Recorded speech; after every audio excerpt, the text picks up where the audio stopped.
आज कोई रेसिपी या टिप्स नहीं लेके आए हैं। आज होम रेमेडी लेके आए हैं बच्चों के लिए। जो अभी जो ठंडी का मौसम शुरू हो गई है तो उसी से रिलेटेड लेके आए हैं। तो इसके लिए चाहिए, देखिए, सुई या धागा। तो आप लोग सोच रहे होंगे कि इसमें सुई और धागा का क्या काम है बच्चों का सर्दी या खांसी से या ठंड लगने से। तो चलिए बताते हैं आपको इसका क्या काम है सुई और धागा का। तो हम लोगों को इस तरह का पतला सूता नहीं लेना है, ये मोटा सूता है, ये ऊन लिए हैं।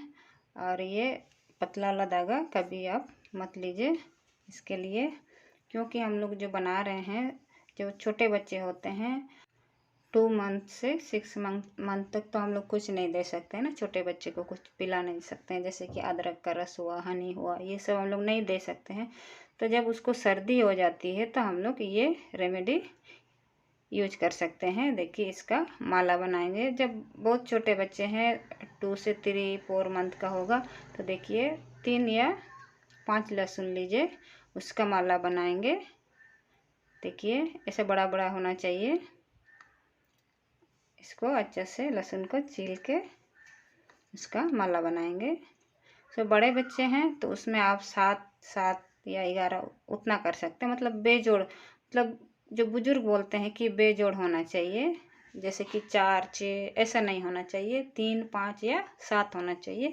उस तरह का माला बना के हम लोग पहना सकते हैं बच्चों को। अगर थोड़ा सा बड़े बच्चे हैं तो 7 लहसुन का माला बनाएंगे। अगर आपके घर में माँ या दादी होंगे या सास होगी तो शायद उन लोग को पता होगा इस तरह का। पहले के ज़माने में इस तरह का माला मतलब बना के बच्चों को पहनाया जाता है। छोटे बच्चों का बार बार ठंड लगना तो आम बात है, क्योंकि अभी ठंड में बच्चे या जो अभी अभी चलना सीख रहे हैं या घुटने के बल पर चल रहे हैं उन लोग को तो और जल्दी ठंड पकड़ती है। तो आप हमेशा जब भी हल्का सा उसको ठंड पकड़ लेता है, सर्दी जो नाक बहने लगता है, इसमें आप इस तरह का माला बना के पहना सकते हैं। देखिए इस तरह से माला बना के, तो इससे क्या मतलब उसका फायदा है। देखिए जब भी वो सांस लेगा तो ये जो लहसुन का जो उसका खुशबू है वो नाक के द्वारा अंदर जाता है। क्योंकि हम लोग छोटे बच्चे को तो लहसुन हम लोग डायरेक्टली नहीं खिला सकते हैं किसी भी चीज़ में, क्योंकि बहुत जाल होता है तो उसको वो खा ही नहीं पाएगा इतना जाल। तो इसीलिए इस तरह का माला बना के उसको पहनाया जाता है। मतलब ऐसे बांधिए कि वो जब भी सांस ले, मतलब वो सांस ले तो उसका खुशबू अंदर चला जाए। मतलब उतना भी नीचे मत लटकाइए। अगर थोड़ा सा बच्चे बड़े हैं तो वो मुंह में लेगा, देखिए उसका भी थोड़ा सा ध्यान रखिएगा, थोड़ा सा ऊपर रखिएगा।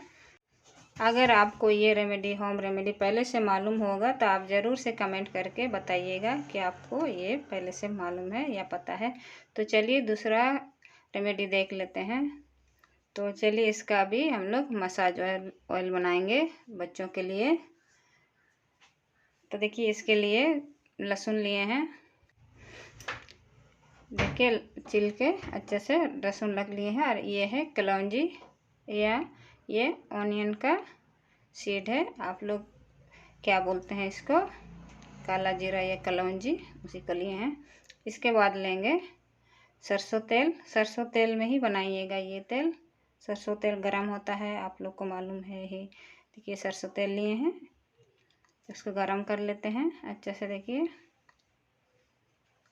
तो सबसे पहले डालेंगे लहसुन को, लहसुन जो छिल के रखे हैं उसको डालेंगे। हल्का सा लहसुन पक जाए इसके बाद कलौंजी डालेंगे। अगर आपको ये रेमेडी अच्छा लग रहा है या फिर आपको यूजफुल लगा हो तो आप मेरा चैनल को सब्सक्राइब एंड लाइक कर सकते हैं। तो देखिए गैस का फ्लेम को धीमा ही रखिए, मतलब तुरंत नहीं जलना चाहिए। लहसुन आराम से धीरे धीरे पकना चाहिए और लहसुन को भी पूरा पकाना चाहिए। अगर आप अच्छे से नहीं पका लिए इसके बाद आप बोतल में डाल देंगे तो देखिए वो ख़राब हो जाता है बहुत जल्दी। अगर ज़्यादा दिन के लिए आपको स्टोर करके रखना है तो आपको लहसुन को अच्छे से पकाना ज़रूरी है।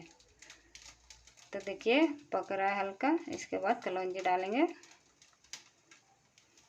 कलौंजी डाल देते हैं। इसको भी अच्छे से पकने देते हैं।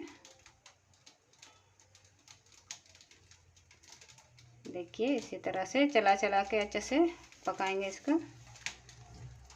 जब भी आपको, जैसा कि ये सिर्फ बच्चों के लिए नहीं है, बड़ों के लिए भी, जैसे कि हम लोग पानी में बहुत काम कर लिए, कोई दिन बहुत कपड़ा उपड़ा धोना हुआ, तो जैसे लगता है ना कि पैर से ही हम लोग को जैसे ठंडा ठंडा से लगता है, उस टाइम में भी आप ये तेल लगा सकते हैं या रात को लगा के सो सकते हैं। और बच्चों को तो रोज़ लगाना चाहिए ठंड में। सिर्फ आप बॉडी में ही इसको, मतलब हाथ पैर बॉडी में ही लगाइए, बाल में मत लगाइए। इस तरह से अच्छे से ब्राउन होना चाहिए। इसके बाद आप अच्छे से इसको ठंडा कर लीजिए और बोतल में, कांच के बोतल में भर के रखिए। और जब भी बच्चे को मालिश करना हो, आप इस तेल से आप मालिश कर दीजिए। देखिए उसको उतना सर्दी खांसी वो सब नहीं होगा। तो चलिए और एक होम रेमेडी देख लेते हैं। देखिए अगर आपके बच्चे में भी बार बार कृमि होने का शिकायत होता है, तो उसमें आप देखिए इस तरह का जो लहसुन का जो जड़ होता है, हम लोग लहसुन छीलने के बाद, निकालने के बाद इसको फेंक देते हैं, लेकिन ये भी बहुत यूजफुल है। जो लोग गांव से रिलेटेड या गांव में रहते हैं, वो लोग को शायद ये सब मालूम है। गांव में ज़्यादातर बच्चों को इस तरह का रेमेडी दिया जाता है। जब भी कृमि होता है तो बच्चों को दिया जाता है। देखिए सबसे पहले आप रात को पानी में भिंगा दीजिए ये जड़ को, अच्छे से धो के, 1-2 बार धो के पानी बदल के उसको आप भिंगा दीजिए। सुबह इसको आप सिलवट्टे में उसको अच्छी तरह से पीस के, जो पानी में हम लोग डुबा के रखे थे उसी पानी से ही पीसिएगा अच्छे से। इसके बाद छलनी से छान के आप बच्चे को 1 से 2 चम्मच दे सकते हैं, छोटे बच्चे को।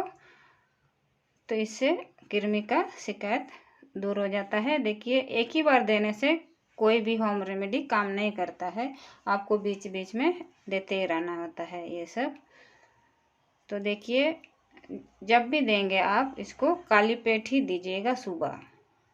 सुबह ही काली पेट में देने से बहुत अच्छा काम करेगा। खाने के बाद इसको कभी मत दीजिए। तो अगर आपको ये वीडियो यूज़फुल लगा या आपको थोड़ा सा भी अच्छा लगा, आपको लगेगा कि आपको काम आएगा ये सब, तो मेरे चैनल को सब्सक्राइब एंड लाइक कर दीजिए। Thank you.